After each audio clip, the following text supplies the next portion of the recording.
होते हो, एकादशी क्यों करते हो, वृंदावन क्यों जाते हो? हम पे श्री जी की कृपा हो जाए, हमको ठाकुर जी मिल जाएं। इतनी जल्दी मिल जाएंगे?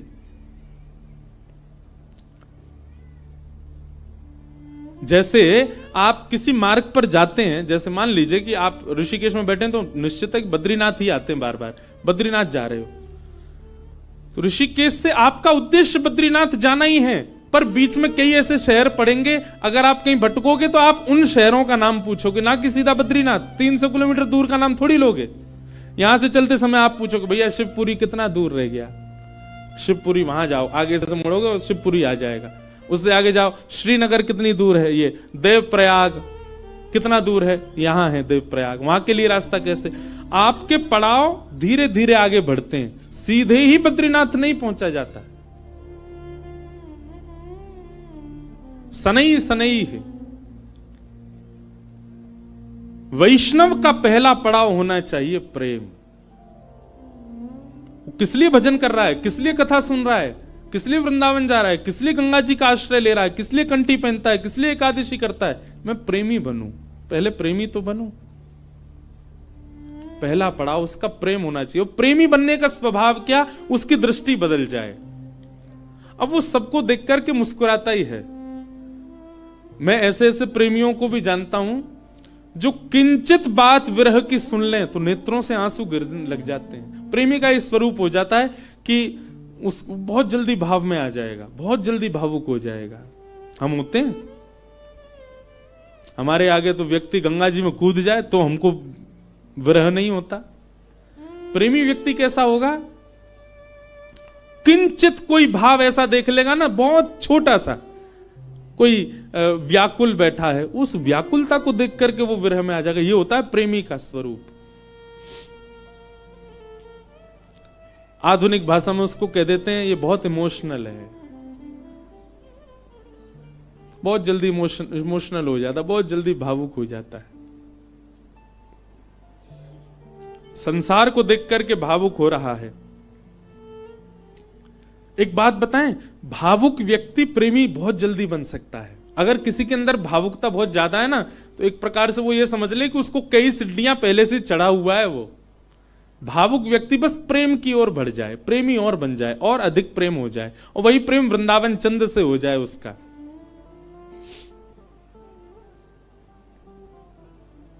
हम कई जगह कथा करने जाते हैं तो कथा करके जब निकलने लगते हैं ना वापस, 7 दिन पूरे होने के बाद, बहुत लोग भावुक हो जाते हैं। जिनके यहां रुकने का प्रसंग होता है वो लोग भावुक। एक जगह तो बहुत ही भयानक स्थिति हुई, मैं ही घबरा गया। एक जगह कथा थी, अब जगह का नाम तो नहीं लूंगा मैं, तो वहां जो यजमान थे, मुख्य यजमान, वो इतने भावुक, इतने भावुक, पहले दिन से ही रोने लग गए। मैंने क्यों, क्या हो गया? बोले अब 6 दिन रह गए, आप 6 दिन रहोगे बस, लाल जी के केवल 6 दिन दर्शन होंगे। दूसरे दिन और रोने लग गए। मैंने कि भैया तुम ऐसे मत करो, अभी तो कथा तो पूरी करनी है हमको। चौथे दिन सबका नाच रहे थे, नंद घन आनंद भयो, जो वो कोने में खड़े होकर रो रहे। बोले क्यों, क्या हो गया? 3 ही दिन रह गए अब बस।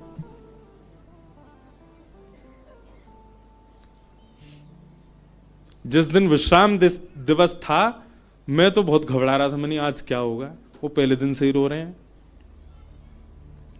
वही हुआ।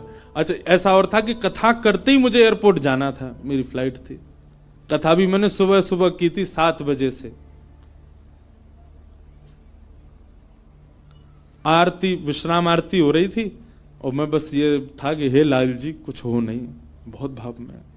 वही हुआ, आरती करते करते दोनों, पहले तो उनकी गृहिणी मूर्छित होकर गिर पड़ी, बेहोश ही हो गई, और फिर जो उनके पतिदेव थे उनको देख के वो भी हो गए।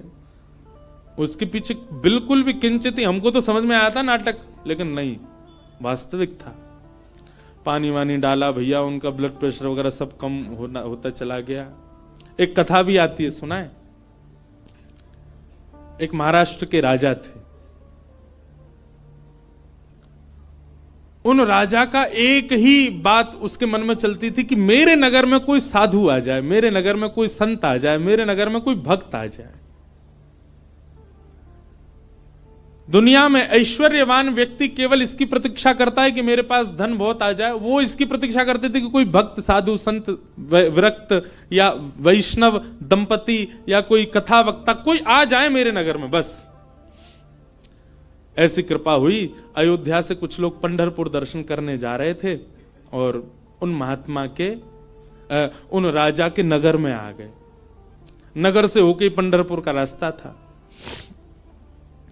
तो पंढरपुर की ओर जा रहे थे। शाम काल का समय हो गया। राजा को पता चली संतों की टोली आ रही है। वो तो ऐसा और था राजा, वो दूर दूर तक उसने अपने सैनिक लगा रखे थे। बोले आसपास के रस्तों से अगर कोई संत निकल के जा रहे हैं उनसे भी कहो यहां होके जाएं, हमारे नगर में होके जाएं।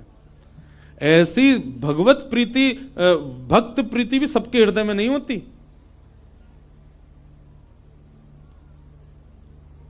ये बात बंधुओं लिख लीजिएगा, जिस दिन हरि प्रिय आपको प्रिय लगने लग जाए, समझ जाना आप हरि से आप हरि के प्रिय होते जा रहे हो।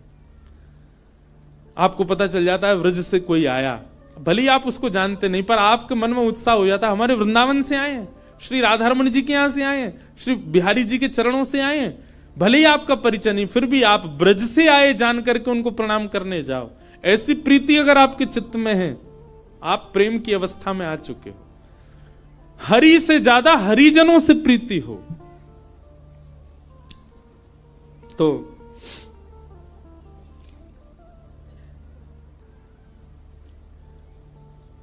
अयोध्या से संतों की टोली आई।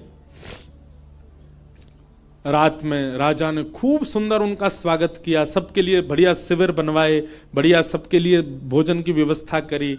सब साधु महात्मा बड़े प्रसन्न हो गए। बोले वाह भैया राजा, तेने तो हमारो दिल जीत लिया, क्या सुंदर व्यवस्था की, सब संतों के सबके चरण धोए, सबको माला पहनाई, प्रसाद पवाया, सोने की उत्तम व्यवस्था। और राजा रात में सोने अपने महल में नहीं गया, वहीं बैठा शिविर के बाहर ही पूरे परिवार सहित, कि कोई संत कोई आज्ञा कर दें सेवा के लिए, हम उनकी सेवा करें। संतों ने दूसरे दिन उठ करके राजा से कहा, देखो हम तुम्हारी सेवा से इतने प्रसन्न हैं कि हम सबके मन में आया कि हम कम से कम 5 दिन तो यहां रुकें। राजा रोने लगा, बोले महाराज मेरे ऊपर बड़ी कृपा, आप रुकिए। 5 दिन पूर्ण हुए। सब संत बोले भैया हमको पंढरपुर जाना है, अब आप हमको आज्ञा दो। राजा बोला भगवान मैं अपनी एक बात निवेदित करूं। बोले क्या? 5 दिन बाद रामनवमी है, श्री राम जी का अद्भुत उत्सव है, आप लोग सब यहीं रुक जाएं, 5 दिन और रामनवमी करके चले जाएं। संत बोले भाई क्या बुराई है, इतनी अच्छी व्यवस्था राजा कर ही रहे हैं, वहीं बढ़िया कीर्तन भजन होने दो, सत्संग होने दो। 5 दिन रुक गए, सबने रामनवमी करी, अभिषेक किया राम जी का। रामनवमी पूर्ण करके सब अगले दिन संत महापुरुष बोले अब हमको आज्ञा दो, हम लोग सब चलें पंढरपुर। बोले महाराज नेक और रुक जाओ, हनुमान जयंती और आ रही है, हनुमान जन्मोत्सव, आप सब लोग रुके रहेंगे तो आप सबके सानिध्य में, हमको तो कुछ आता नहीं, हम हनुमान जी का जन्मोत्सव करेंगे। अब वो सेवा इतनी अच्छी कर रखी थी कि कुछ संत तो बेचारे उसके पक्ष में रहते थे, बोले रुक ही जाओ, बढ़िया व्यवस्था तो कर ही रखी है। रुक गए, हनुमान जन्मोत्सव तक सब लोग रुक गए। सब लोगों ने हनुमान जी का जन्मोत्सव मनाया। संत महापुरुष कहने लगे, बोले भैया अब हमको आज्ञा दे दो, अब हम लोग चलें। बोले महाराज उसके बाद में फिर कोई और उत्सव आ रहा था 15 दिन बाद, उसका नाम ले दिया। बोले वो किए बिना तो आप कैसे जाओगे, कहां आपको व्यवस्था ही नहीं मिलेगी, मेरे यहां हो जाएगा। 15 दिन और रुक गए, फिर जाने लग गए। बोले महाराज गंगा दशहरा आने वाला है, आप सब लोग कहां, गंगा जी तो मिलेंगे, मैं गंगा जल मंगवाऊंगा ना अपने सैनिकों को भेज करके, यहीं आप सब लोगों के लिए सूक्ष्म गंगा प्रकट करवा दूंगा। फिर रुक गए, गंगा दशहरा हो गए। सब करते करते करते महाराज जेठ का महीना निकल गया। कब आए थे? रामनवमी पे आए थे, तब से जेठ आ गई। जेठ के बाद अब फिर जन्माष्टमी राधाष्टमी के उत्सव आ गए। वो उत्सवों के बहाने दे दे करके संतों को रोक लें। महाराज अब तो चातुर्मास करना पड़ेगा आपको, चातुर्मास प्रारंभ, कहां जाओगे, यहीं कर लो। चातुर्मास करवा दिया। चातुर्मास के बाद कार्तिक का महीना आ गया, कार्तिक में तो मैं जाने नहीं दूंगा आप लोगों को। दिवाली होली ये तो यहीं करनी पड़ेगी, होली आ रही है, होली पे तो सब संग रहेंगे। करते करते फिर से रामनवमी आ गई। संत जनों ने चरण पकड़े, बोले राजन अब तो जान दो हम। संत तो राजा बोले एक काम करो, क्या बाल भोग करके चले जाओ। कुछ नहीं तो सुबह का बाल भोग तो ले लीजिए। बोले ठीक है। अब बाल भोग भाग पा करके तैयार हुए ही थे, बोले बाल भोग पा लिया सब। बोले देखे ना कढ़ाई चढ़ गई है, राजभोग बनना है, राजभोग तो पा जाओ। संत बोले जो नहीं हिलने देगा हमको। बोले देखो ये सब अनादर हो जाएगा, इतनी पूड़ी कचौड़ी सब्जी बन रही है, इनको तो पा जाओ। यहां राजभोग पाने लगे, एक संत ने घूम के देखा तो वहां रात के ब्यारू भोग भी बनने शुरू हो गए थे। बोले ब्यारू करके जाने देगा। अंत तो गत्वा उस राजा की स्थिति ऐसी हो गई, जब संत लोग हट में आ गए कि नहीं हम तो जाएंगे। राजा के यहां से उस क्षेत्र से जैसे ही बाहर निकले, तब तक तो राजा रो रहा था। संतों के जाते ही राजा अचेत हो गया, प्राण निकल गए उसके। मैं संतों के बगैर कैसे रहूं? हम इस स्थिति में हम तो कभी आ ही नहीं सकते। खैर सुन लीजिए बस। हमारे यहां तो 4 दिन रुक जाए तो कब जाएंगे ये बला। बैठ गए हमारे घर में आके। सब तरीके के लोग होते हैं। अब तो लोग हमको बहुत प्रेम करने लग गए, जब हमको कोई जानता नहीं था तब हमने भी ऐसे घरों में रुके हैं। पर सत्य बात है बंधुओं, ठाकुर जी से प्रेम तो सबको हो जाता है, पर हरिजनों से जिसको प्रेम हो जाए समझ जाओ कि उसको ठाकुर जी से, वो अब प्रेम की अवस्था में आ चुका है। जिसको हरिजन प्रिय लगने लग जाए, हरि के जन प्रिय लगने लग जाए। आप लोग किया करो, कभी एयरपोर्ट, रेलवे स्टेशन, कभी अनजान स्थान पर कोई तिलक मात्र लगाया घूम रहा हो, उसको भी जय सिया राम, जय श्री कृष्ण। सामने वाला प्रत्युत्तर में अगर ये पूछ ले भैया कौन, कुछ नहीं आपके माथे पे हमने तिलक देखा, कंठ में हमने तुलसी जी देखी तो हमको लगा कि आप वैष्णव हो इसलिए हमने प्रणाम किया। ऐसा स्वभाव। तो प्रथम गंतव्य ठाकुर जी नहीं होने चाहिए, पहला गंतव्य प्रेम होना चाहिए। हमारे भजन का, हमारे साधन का, हमारी कथा का, हमारे नियमों का, सबका प्रथम पहले किसको प्राप्त करना है कि पहले हम प्रेमी बने। पहले ठाकुर जी नहीं, पहले ठाकुर जी के लायक बनो। और फिर जब लायक बन जाओगे, ठाकुर जी को कभी अपने केंद्र बिंदु में मत रखो। एक बात बहुत ध्यान से सुनो, किसी को पाने के लिए आप मत तड़पो, स्वयं को ऐसा बनाओ कि सामने वाला आपको पाने के लिए तड़पे, सामने वाला आपको पाना चाहे।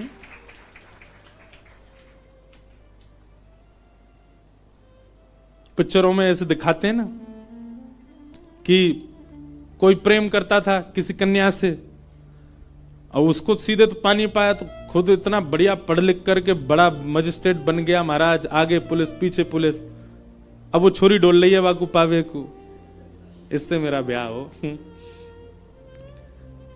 ठीक वैसे ही ये बात शास्त्रीय है कि ठाकुर जी को पाने के लिए आप केंद्र बिंदु ठाकुर जी को मत रखो चित्त में कि उनको मुझे प्राप्त करना है। ठाकुर जी को जो जो प्रिय है वो सारे गुण मेरे भीतर आ जाएं ताकि ठाकुर जी को मैं प्रिय लगूं। आप पीछे मत पड़ो उनके, स्वयं को ऐसा बनाओ कि ठाकुर जी पीछे पड़े आपके। श्रीमद् वल्लभाचार्य जी के चरित्र में आता है कि, बहुत ध्यान से सुनिएगा, श्रीनाथ जी जब प्रकट हुए ना, तो पहले श्रीनाथ जी की भुजा प्रकट हुई, और भुजा प्रकट होने के बाद में सद्दू पानी की गैया रोज जाती थी, अपना संपूर्ण दुग्ध वहीं बहा करके आ जाती थी। तो सद्दू पानी ने देखा मेरी गैया कहां जाती है, जाकर के देखा तो गिरिराज शिला में केवल भुजा निकली हुई है। सद्दू पानी ने जब पूरा बाहर निकाला तो श्रीनाथ जी प्रकट हो गए इसी कलिकाल में।